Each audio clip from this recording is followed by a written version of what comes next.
Cerita sebelumnya, Aiken Jim kedatangan sosok petinju yang sedang naik daun, yaitu Romeo. Dia terus saja ngomong ingin bertarung dengan Ryushin, pemegang sabuk juara kelas welterweight Jepang. Pelatih Aiken Jim menyuruh rombongan Romeo buat pergi. Dia juga nanya apa pimpinan dari Jim, tempatnya si Romeo berlatih, tahu tentang masalah saat ini. Tapi Romeo bilang tidak peduli. Dia terus teriak akan memanggil Kuno Ryushin keluar. Taichi malah memperhatikan hal lain, di mana salah satu rombongan Romeo yang datang ada seseorang yang familiar, Nachi Choshiro dari STM Taisan. Ternyata Nachi juga menyadari kehadiran Taichi. Dia berjalan mendekat dan bilang, ada orang yang dia kenal di sini. Apa yang sedang kau lakukan di sini? Tanya Nachi. Apa kau member? Sementara itu, Romeo masih berteriak keras agar Ryushin berhenti sembunyi dan menerima tantangannya untuk merebutan sabuk juara. Sabuk itu dibuat untukku. Tidak ada gunanya bergantung di pinggang orang tua sepertimu. Keluarlah. Pelatih Aiken ngomong kalau Ryushin tidak datang ke gym hari ini. Dan dengan songongnya Romeo bilang kalau Ryushin kabur. Si orang tua bodoh itu melarikan diri. Nachi tertawa dan menoleh ke arah Taichi lagi. Sepertinya gym ini dipenuhi pengecut tak bernyali, ejek Nachi. Mendengar itu Taichi jadi marah. Tangannya tergenggam dan gemetaran. Dia melotot ke arah Nachi. Tapi bocah Taisan tetap tenang dan bilang agar Taichi menyerah saja karena tidak ada yang bisa dilakukannya. Lalu bocah berambut gimbal itu teriak dengan suara lantang. Ryushin-san tidak akan pernah kalah dari orang sepertimu, bahkan dalam ribuan tahun sekalipun. Nachi, Romeo, dan bahkan pelatih Aiken Jim sama-sama terkejut mendengarnya. Si pelatih coba menegur Taichi agar tidak terpancing provokasi Romeo. Apalagi sebelumnya, pelatih sudah dengar dari Ryushin kalau mau pensiun. Tapi Taichi belum selesai. Dia cuma butuh 3 ronde saja untuk mengalahkanmu. Dan aku tidak bicara TKO. The Rising Dragon akan menang KO. Taichi tersenyum puas tanpa menyadari kamera wartawan sudah berpindah mengambil fotonya dan jelas pernyataannya barusan. Romeo dan Nachi tertawa. Lalu petinju songong itu berkata, bilang pada Ryushin, aku akan kembali lagi. Dia tidak bisa terus menghindar. Lalu rombongan Romeo itu berjalan pergi keluar gym. Besoknya di sekolah Rengokoku, Joji ditanya sama Shoko kenapa kemarin tidak masuk sekolah. Joji berkata dia bahkan bingung bagaimana mau cerita. Joji mulai cerita kalau dia dipanggil ke kantor polisi. Shoko dan Masaki kaget mendengarnya dan bertanya apa yang Joji lakukan. Aku tidak melakukan apapun. Kalian ingat audisi yang kuikuti? Ternyata itu cuma penipuan yang menjebak orang-orang yang datang untuk diperas. Bahkan dipaksa ikut skema ponzi. Buruk sekali pokoknya, cerita Joji. Shoko bertanya, bukankah ada produser terkenal yang bertanggung jawab? Muka Joji jadi lesu lalu cerita, ternyata produser itu pernah terlibat kasus pelecehan dan karirnya di dunia film sudah hancur. Sekarang dia cari uang dengan cara menipu. Muka Shoko jadi khawatir. Dia bertanya berapa uang Joji yang hilang. Lucunya, saat polisi sampai di kantor itu, ternyata sudah ada yang mendahului mereka mengacak-acak, saut Joji. Shoko menebak, mungkin saja salah satu korban. Joji bilang, menurut yang diceritakan polisi, 2 orang pelaku jadi babak belur, bahkan tulang rusuk patah dan lain sebagainya. Surat kontrak yang ditandatangani Joji beserta amplop berisi uang, semuanya tergeletak rapi di atas meja. Polisi melepas dan mengembalikan uangku. Ya, sekarang kembali kayak sebelumnya, kata Joji murung. Mungkin karena dia sudah sempat berharap lebih. Shoko menepuk pundak Joji dan bilang agar temannya ini sabar. Di pojokan kelas ada Taichi yang sedang mengingat kejadian kemarin di Aiken Gym.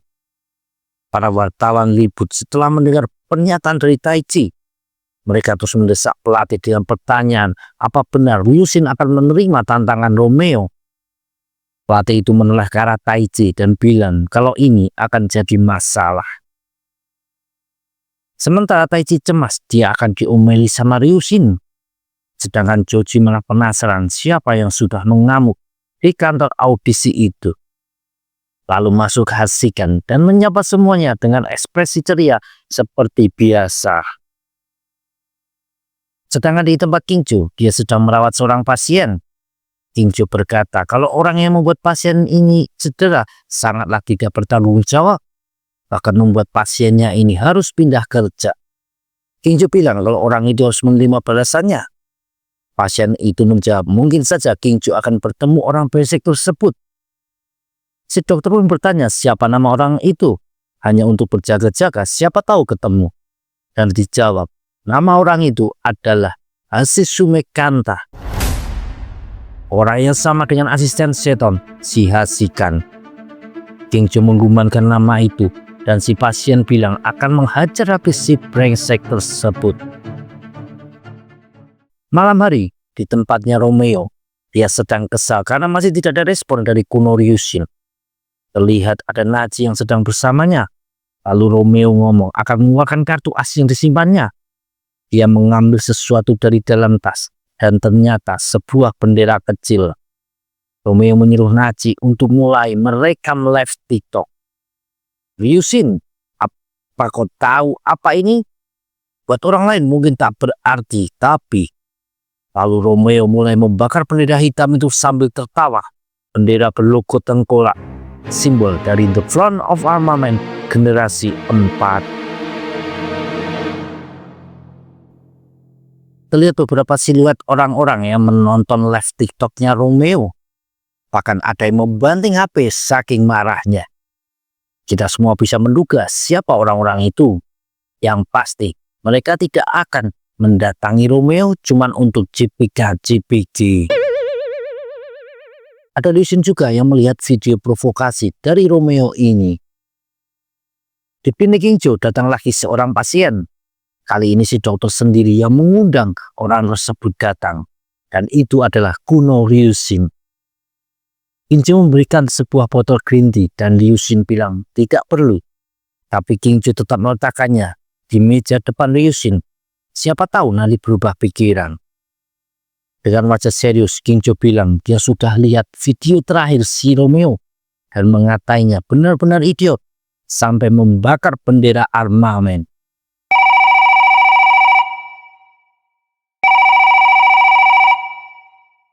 Lalu terdengar suara handphone punya Ryushin.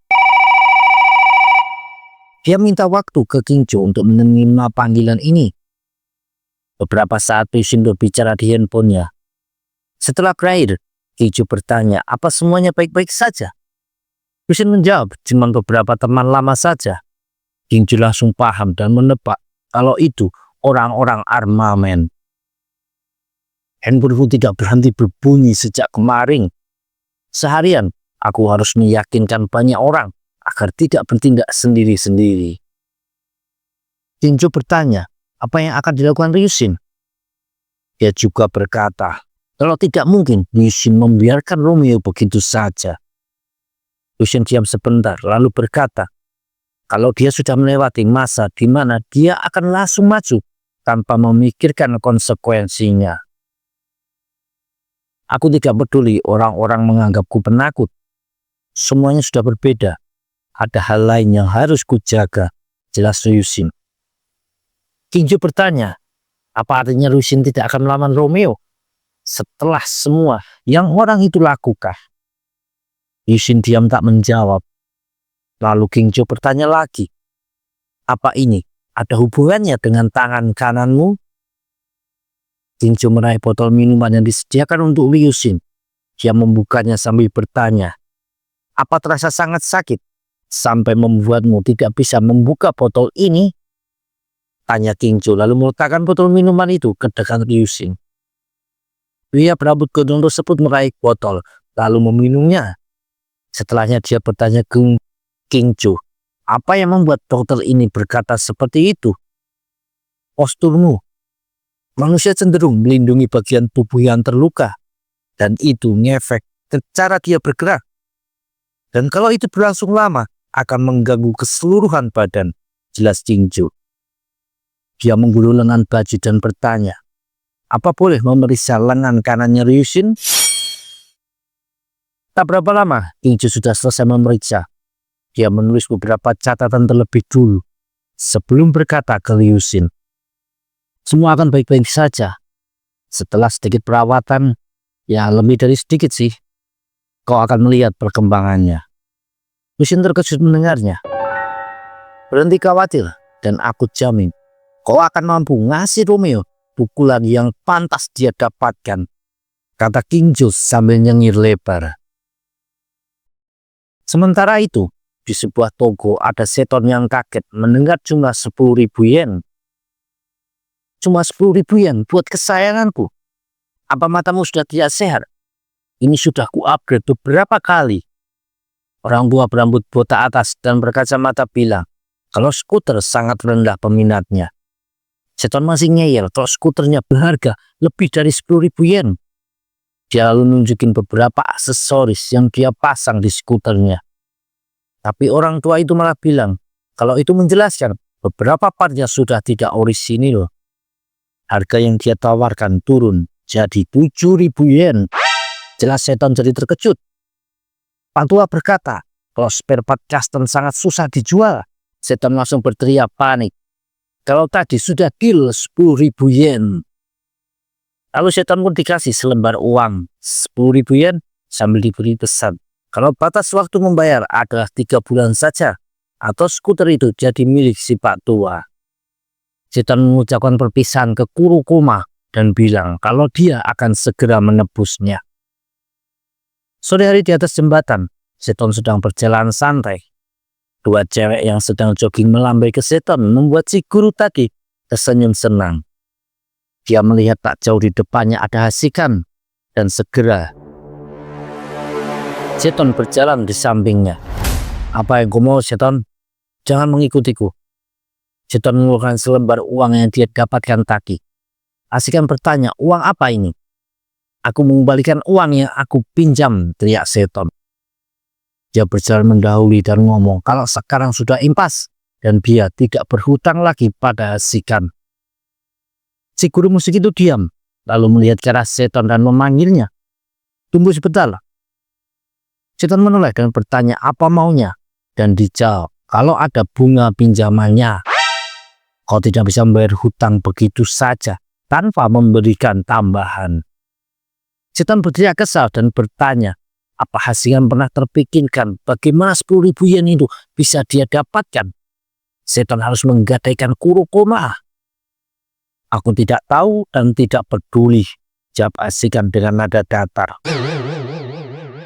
Saat seton lagi ngomel ke Hasikan, beberapa orang mendekat dari arah sisi jalanan. Seton dan Hasikan menoleh begitu banyak orang. Kurang lebih 10-an sudah sampai di dekat mereka berdua. Siapa kalian? Tanya Hasikan dengan wajah waspada. Melihat semua orang itu sedang memegang sesuatu sebagai senjata. Pipa besi, tongkat, dan lain sebagainya. Seton pamit pergi ke Hasikan, tapi asistennya itu berteriak kalau orang-orang ini datang mencari seton. Keduanya saling menunjuk, lalu seton bertanya ke salah satu orang yang mengepung itu.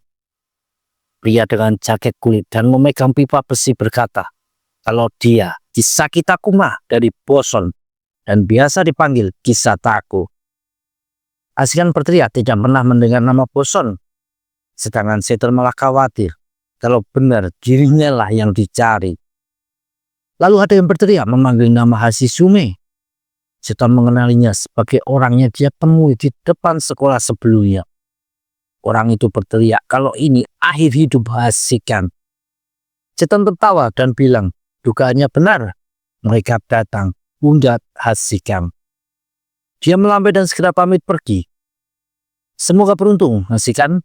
Cobalah buat tidak mati ya. Orang-orang bosan melihat cara seton dan bertanya ke Kisataku, apa akan dibiarkan saja? Dan dijawab iya. Belum jauh pergi, seton berhenti berjalan. Dia diam sebentar, membayangkan Hasikan akan dihajar habis-habisan sama para boson. Lalu Seton bergumam, sepertinya bunga yang harus kubayar sedikit terlalu banyak. Hasikan berdiri waspada. Kini Boson sudah mengepungnya. Takeuchi atau orang yang punya dendam sama Hasikan itu berjalan maju dan bilang kalau Hasikan sudah benar-benar menghancurkan hidupnya. Kenapa kau tidak berlutut saja? Siapa tahu akan kubuat ini mudah untukmu. Hasikan menatap tajam ke arah Takeuchi. Napasmu bau kayak silit dajjal. Mundurlah, kata Hasikan, lalu meludahi muka Takeuchi. Orang itu nyengir seram dan segera saja sebuah tongkat dihantamkan ke belakang kepala Hasikan. Darah langsung mengalir. Lalu Kisataku dari Boson berteriak, memimpin teman-temannya menyerbu maju. Hasikan cuma bisa diam melindungi kepalanya dari pukulan dan tendangan yang diarahkan kepadanya. Takeuchi bilang kalau dia membayar mahal untuk ini. Jadi dia harap para Boson melakukannya dengan serius. Seorang Boson bilang akan memegangi tangan Hasikan karena dia akan mematahkan lengan tersebut. Dan terdengar suara orang berlari mendekat. Seton melompat tinggi, lalu menendang keras. Orang Boson yang mau mematahkan lengan Hasikan tadi. Orang itu terlempar jauh dan langsung pingsan. Takeuchi dan Kisataku juga Hasikan sama-sama kaget melihat ada Seton yang datang lagi. Hasikan dengan kepala berdarah nanya, kenapa Seton membantunya? Aku membayar hutang, bunga pinjamanku. Aku tidak suka berhutang ke orang lain, kata Seton. Kisataku meneriaki Seton dengan kesal. Apa kau kembali ingin mati? Kau pasti sudah gila. Seton bersiap dan bertanya, apa Hasikan masih bisa bergerak? Ya, ini bukan apa-apa, kata Hasikan meski terlihat darah di muka dan badannya. Seorang Boson siap memukul. Hasikan ngasih tendangan belakang yang keras. Dua orang Boson maju mengeroyok, tapi Seton maju dan ikut menyerang balik. Terdengar teriakan dan selangan menghiasi malam di jembatan ini. Sedangkan di tempat lain, ada Romeo yang sedang mengunyah sepotong ayam goreng dan minum sebotol bir. Dia sedang live TikTok lalu berkata ke arah kamera, "Kau menonton ini Ryushin? Berhenti membuatku menunggu tentang pertarungan kita. Aku siap kapanpun. Aku tahu kau ketakutan. Karena jelas aku tidak akan menahan diri." Di depannya ada Nachi yang memegangkan handphone. Lalu terdengar suara ketukan pintu. Romeo bingung siapa yang datang. Nachi juga tidak tahu. Menurut Romeo seharusnya dia tidak mengundang siapapun untuk datang. Romeo malah dengan songongnya bilang pasti yang datang adalah gadis kemarin yang mau berkencan lagi dengan dirinya. Romeo menatap kamera dan ngomong kalau habis ini adalah konten buat member saja. Tapi pas pintu dibuka, yang ada malah Ryushin ditemani sama Taichi. Romeo kaget bukan main. Apa yang kau lakukan di sini? Teriak Romeo. Nachi juga marah pas melihat Taichi. Pas aku bilang mau kesini, dia memaksa ikut. Tenanglah Taichi. Kau juga Romeo? Aku datang bukan mau bikin keributan. Romeo berteriak kalau ini tempat persembunyiannya. Bahkan orang-orang di Jing tidak tahu tempat tersebut. Cuma beberapa orang saja. Bagaimana kau menemukanku? Ryushin tidak menanggapinya. Dia duduk dan melek ke arah Nachi, memintanya buat berhenti merekam. Tapi Romeo berteriak kalau banyak penontonnya yang sudah menunggu mereka berdua ketemu. Jelas ini akan viral. Tidak mungkin tidak merekamnya. Terserah kalau begitu, kata Ryushin. Romeo bertanya apa artinya Ryushin siap bertarung dengannya. Tidak. Aku tidak punya niat melawanmu, kata Ryushin yang juga membuat Taichi kaget. Romeo berteriak kenapa tidak? Jangan bilang kau datang ke sini karena takut denganku. Dia diam lalu bertanya, apa karena tangannya? Romeo bertanya apa benar Ryushin tidak bisa lagi memukul dengan tangan kanannya karena cedera. Taichi dan Naji sama-sama kaget. Tapi Ryushin meraih botol bir milik Romeo dengan tangan kanannya. Aku kagum kau menyadarinya, Romeo. Tapi bukan. Sejauh ini aku baik-baik saja. Dan aku dapat kabar gembira. Tanganku akan pulih kembali, jawab Ryushin. Lalu, kenapa kau tidak mau melawanku? Ryushin diam sebentar, lalu berkata, kalau Romeo sudah membakar bendera armamen tempo lalu. Romeo malah bilang kalau itu ide yang brilian. Aku akan menganggap hal itu lebih serius kalau jadi dirimu. Masalah gampang. Buat orang-orang armamen menemukan tempat persembunyianmu ini. Romeo terkejut mendengarnya.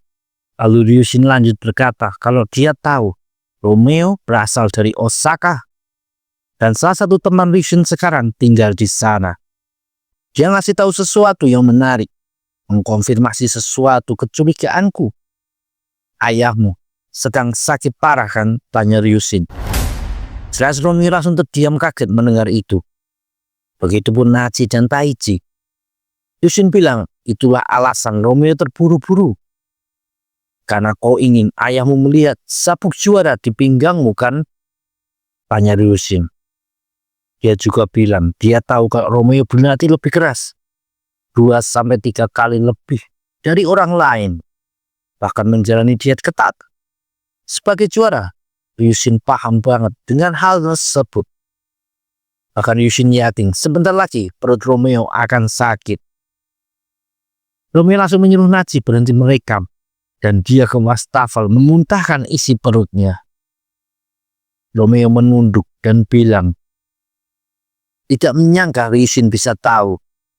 Lalu dia berbalik badan dan tetap nanya, kenapa Ryushin tidak mau melawannya?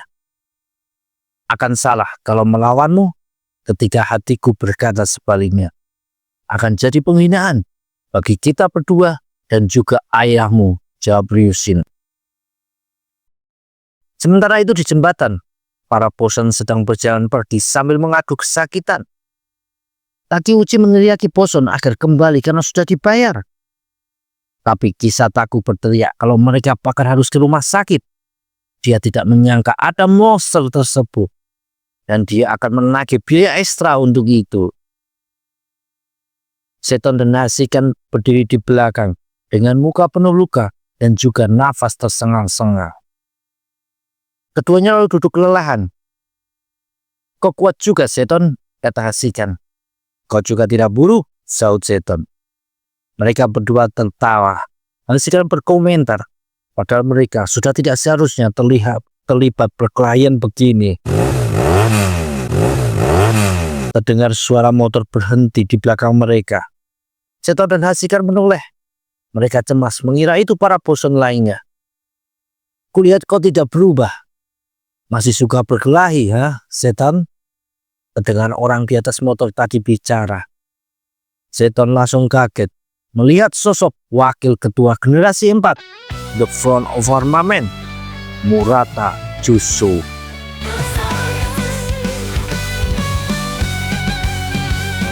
Mereka bilang kita berandalan, cuma tahu berkelahi, ribut-ribut gak jelas, karena masalah sepele. Mereka panggil kita pengacau, cuma bisa merusak, teriak-teriak gak jelas, tanpa solusi apapun. Let's fight. Tak perlu banyak bicara, mari saling tinju saja. Kami bukan jago